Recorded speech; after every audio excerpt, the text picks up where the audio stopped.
Je suis Mathilde Guillon Et je suis Laure Bonatti. et nous sommes toutes les deux vétérinaires et résidentes du Collège européen de médecine du comportement.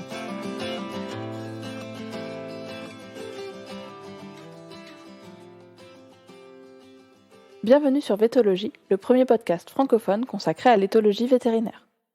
L'autre jour, une future propriétaire de chien m'a appelé pour me demander conseil sur l'adoption de 2 chiens en même temps. En fait, son inquiétude, c'était de savoir s'il y avait un risque de littermate syndrome. Bon, Laure et moi, on n'avait jamais entendu parler de ce syndrome. En gros, ça désigne le fait que lorsqu'on adopte 2 chiens de la même portée ensemble, ils peuvent devenir au choix plus peureux, plus anxieux, plus agressifs ou plus difficiles à éduquer. Bon, c'est clair que comme ça fait pas envie. On vous rassure tout de suite, ce syndrome n'existe pas en médecine du comportement. Si l'adoption simultanée de 2 chiots peut poser problème, c'est que c'est peut-être plus fatigant pour l'humain à gérer, ou que les troubles du comportement éventuels peuvent être exacerbés. Mais il n'y a aucune raison que 2 chiots bien élevés et aux besoins éthologiques comblés soient plus difficiles que les autres. Parce que, rappelons-le, le chien est un animal social. Ça veut dire que les interactions avec des congénères font partie pour lui de ses besoins. D'ailleurs, une publication sur le budgetant des chiens de laboratoire dont nous avions déjà parlé ici estime que les chiens passent en moyenne 1 heure par jour en interaction. Et 1 heure sur 24, c'est beaucoup. Malheureusement, il n'existe pas de publication sur l'activité du chiot ni sur son temps passé en interaction lorsqu'il a le choix. On a cherché, parce qu'on entend souvent des choses là-dessus de la part des propriétaires et des adoptants à qui on a dit attention, c'est pas plus de 15 minutes d'activité par mois, etc. Donc tout ça, c'est vraiment basé sur de l'anecdote, il n'y a aucune publication scientifique derrière. Ce qui est sûr, c'est qu'avant l'adoption, quand les chiots sont encore au sein de leur fratrie, ils jouent beaucoup ensemble. Et lorsque nous posons la question aux propriétaires multipossesseurs de chiens, beaucoup nous répondent que leurs chiens jouent ensemble toute la journée. Bien sûr, on rêve d'avoir de vraies données scientifiques sur le sujet. Mais en tout cas, il semble logique d'imaginer que pour le chiot, ce soit un besoin de jouer avec d'autres chiens, dont des chiots.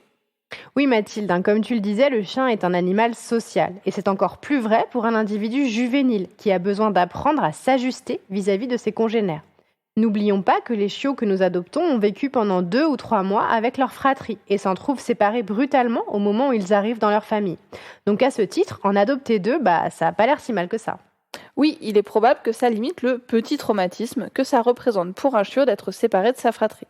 Et pour un adulte, même si le besoin de jouer est sûrement moins important, ça représente quand même un enrichissement non négligeable. De mon côté, j'ai déjà entendu des propriétaires rapporter qu'on ne pouvait par contre pas créer de vraies relations avec un chien qui arriverait dans une famille où il y en a déjà un. Alors ça, c'est vraiment dommage. En termes de données scientifiques, une publication rapporte au contraire que le fait de jouer avec d'autres chiens ne diminue pas le temps de jeu avec l'humain. C'est juste le temps de jeu global qui augmente, donc avec les autres chiens et avec les humains. Ensuite, on va bien sûr consacrer du temps à chacun des individus en les emmenant se promener séparément ou en faisant des séances d'éducation individuelle. Ça demande un peu d'aménagement, mais il ne faut pas imaginer pour autant que ce soit un problème si on a du temps à consacrer au second chien. D'autant que, comme on l'a déjà dit, avoir un deuxième chien permet de répondre aux besoins sociaux.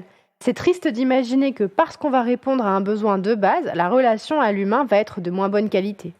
Ce qu'il ne faut pas croire par contre, c'est que l'arrivée du deuxième chien va réparer les problèmes de comportement du premier comme par magie. On n'adopte pas un deuxième chien comme une béquille pour le premier. Ce sera bien sûr un individu à part entière avec peut-être ses propres faiblesses et ses propres troubles à rééduquer. Et surtout, si par exemple votre premier chien aboie ou détruit en votre absence, il risque d'apprendre ses comportements au second. Autant dire que ce n'est pas vraiment recommandé dans ce cas de figure. Donc un deuxième chien, oui, mais dans un foyer déjà équilibré et en étant prêt à s'y consacrer. Si on pense qu'on ne peut pas consacrer du temps individuellement aux 2 chiens, ou que le deuxième chien risque d'acquérir les mauvais apprentissages au contact du premier, alors peut-être que le projet doit être remis à plus tard. Si la décision d'adopter un second chien est prise, peut-être que vous vous demandez aussi comment le choisir. En effet, le but n'est pas que ça déséquilibre complètement les routines mises en place avec le premier. Ma première suggestion, ce serait de prendre des chiens au niveau d'activité similaire. Si vous avez un chien très actif qui demande beaucoup de dépenses physiques, peut-être que ce n'est pas le moment d'adopter par exemple un vieux toutou qui aura surtout besoin de calme. De la même manière, si votre chien est très motivé par le contact social et qu'il adore avoir des copains chiens avec qui jouer, il faudra que le second chien corresponde à ce besoin. Sinon, le risque, c'est que le premier soit un peu trop insistant avec le second et que cela crée des conflits. Ces 2 points-là sont par contre invérifiables sur un chiot qui n'a pas son tempérament adulte. Le mieux est donc sûrement de se tourner vers l'adoption d'un chien adulte au tempérament déjà bien connu. Sinon, vous risquez d'avoir de mauvaises surprises quand le chiot sera devenu grand. Bien sûr, on peut s'orienter vers une race particulière et espérer récupérer certains des traits de tempérament caractéristiques de la race, mais ça reste un pari risqué. On conseille aussi de choisir des chiens de taille et de poids similaires. Bien sûr, les chiens sont capables de s'ajuster entre eux dans le jeu, et un dog allemand peut tout à fait apprendre à jouer avec un chihuahua sans lui faire mal. Mais en cas de conflit, les chiens arrêtent de s'ajuster, et c'est là qu'il peut y avoir des dégâts si les différences de gabarit sont importantes. Il faut aussi avoir à l'esprit que certaines caractéristiques morphologiques limitent malheureusement les capacités d'ajustement des chiens. Par exemple, les bulldogs ont souvent du mal à se faire comprendre des autres chiens à cause de leur face plate qui limite leur capacité à moduler leur expression faciale. Les chiens sans queue, ou avec des queues très modifiées, comme par exemple recourbées, perdent cette possibilité également d'expression. Les chiens à pattes courtes et à dos long, comme les teckels, ont moins de possibilités d'effectuer un play bow, la posture d'appel au jeu du chien. Finalement, pour certains chiens à la morphologie très modifiée par la sélection artificielle, le mieux est peut-être de choisir un chien de la même race. On l'observe dans la vie de tous les jours, les bulldogs, par exemple, parviennent mieux à s'entendre entre eux qu'avec les autres chiens. En fait, le mieux, c'est probablement de choisir un deuxième chien qui soit assez peu différent du premier en tout point de vue. On déconseillerait même une différence d'âge très importante. Donc deux chiots de la même portée, c'est pas si bête en fait. Bah non. Bien sûr, quand le chien de la famille prend un peu d'âge, on est tenté d'accueillir une relève. Et certains propriétaires rapportent d'ailleurs que ça donne une deuxième jeunesse à leur vieux chien. Oui, et c'est tant mieux. Mais ça implique quand même de beaucoup s'occuper du chiot pour qu'il n'en vienne pas à harceler le vieux chien. Là, le risque de conflit est par contre réel, surtout si le premier chien a par exemple des douleurs liées à de l'arthrose qui le rendent moins tolérant.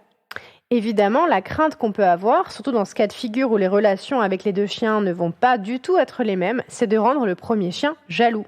Alors, le mot jaloux, il peut sembler anthropomorphique, mais en tout cas, ce qu'on sait, c'est que certaines études ont montré que les chiens présentent ce qu'on appelle une aversion à l'inéquité. Alors, c'est pas tout à fait aussi marqué chez le chien que dans d'autres espèces, mais cette aversion à l'inéquité, c'est surtout une caractéristique des espèces sociables capables de coopération. Et la domestication a fait perdre cette capacité aux chiens. Mais dans une étude, par exemple, on demandait à deux chiens de donner la patte. L'un recevait pour ça une récompense et l'autre n'en recevait pas. Eh bien, celui à qui on ne donne pas de récompense pour la même tâche finit par arrêter d'obéir à la consigne.